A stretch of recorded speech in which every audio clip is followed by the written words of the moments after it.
Doctor قیصر شمیم صاحب، آپ تو حکومت کا حصہ رہے، آپ سینٹرل وقف بورڈ میں رہے، جو وقف کی زمینیں ہیں ان کا صحیح استعمال ہو، یہ سارے کام آپ کرتے رہے، لیکن کیا اویئرنیس کو لے کر بھی کچھ پروگرام کبھی چلائے گئے؟ لوگوں کو پتا ہو کہ وقف کی لینڈ کیا ہے اور اس کا کیسے استعمال ہو سکتا ہے، کہیں کوئی اس پر قبضہ کیے بیٹھا تو اس کے لیے وہ کیا کر سکتا ہے؟ جی ہاں، بہت بڑے پیمانے پر یہ کام کیا گیا۔ میں 1997 میں جب سینٹرل وقف کونسل میں آیا تو میں نے بہت بڑی تعداد میں لیفلیٹس چھاپے، اردو، ہندی اور انگریزی میں، اور اس کو ملک میں جتنے بھی ادارے ہیں، جو انسٹیٹیوشنز طرح طرح کے، ان کو بھیجا گیا۔ دلی میں مسلسل وقف کانفرنسز کی گئیں جن میں اسٹیٹ سے لوگوں کو بلایا گیا، اسٹیٹس میں کانفرنسز کی گئیں، یہاں تک کہ گوہاٹی میں نارتھ ایسٹرن اسٹیٹ کی بھی کانفرنس کی گئی۔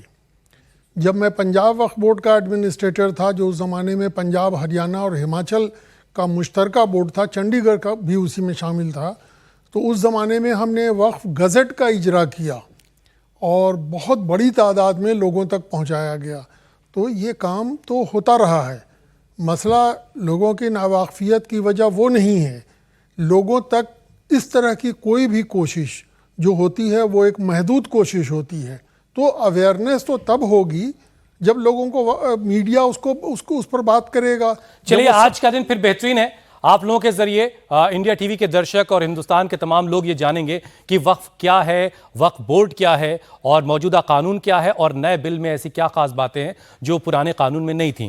احمد جاوید صاحب، آپ چونکہ اسلامک اسکالر ہیں، اس نظریے سے بھی آپ سے سوال لیں گے، لیکن پروپیگنڈا آپ نے کیا کیا دیکھا؟ آپ صحافی بھی ہیں، سینئر جرنلسٹ ہیں، پروپیگنڈا کیا کیا ہو رہا ہے ابھی؟ لوگوں کے بیچ افواہیں کیا کیا ہیں؟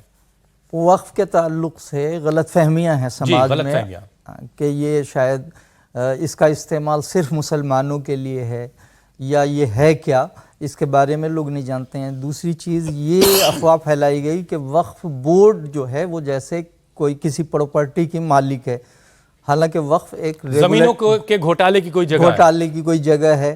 حالانکہ وقف بورڈ جو ہے وہ سرکار کی ایک ایجنسی ہے، ریگولیٹری ہے، جیسے پریس کونسل آف انڈیا ایک ریگولیٹری ہے، اس کا کوئی پریس نہیں ہوتا، کوئی پبلیکیشن نہیں ہوتا، اور وہ کسی پبلیکیشن کی مالک نہیں ہوتی، بس اس کی نگرانی کرتی ہے کہ وہاں ٹھیک ٹھاک کام ہو رہا ہے نہیں ہو رہا ہے۔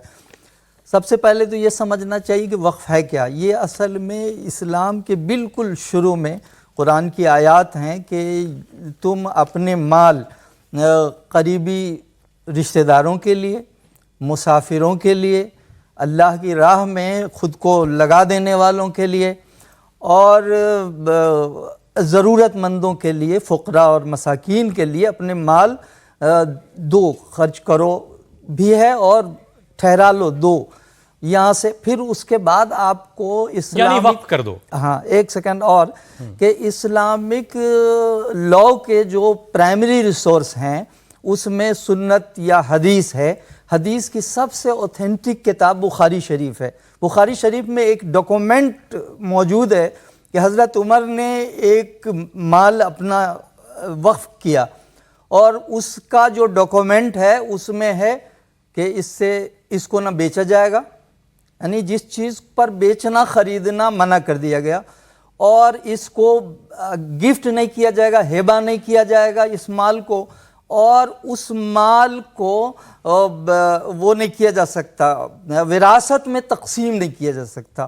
یہ تین پابندی لگا کے جس مال کو ٹھہرا دیا جاتا ہے عام لوگوں کے رفاہ کے لیے، اس میں آپ نے دیکھ لیا کہ کیا یہی سیم باتیں ہندوستان میں بھی ہیں؟ یہی باتیں تقریباً یہی باتیں بھارت کے قانون میں بھی ہیں۔ بھارت کوئی بیچ خرید نہیں سکتا، وراثت میں کسی کو نہیں دے سکتا، اس کو کسی کو گفٹ نہیں کر سکتا، یہ رکاوٹ ہے۔ اس کے چلتے وہ مال ٹھہر جاتا ہے اور اس کی آمدنی یا اس کا یوز عام لوگ کرتے ہیں، ویلفیئر کے کام میں ہی اس کا استعمال ہو، نہ کہ اس کا مس یوز ہو۔ یہ ہے، اور اس بات کو پبلک کو بھی سمجھنا چاہیے، سرکار کو بھی سمجھنا چاہیے۔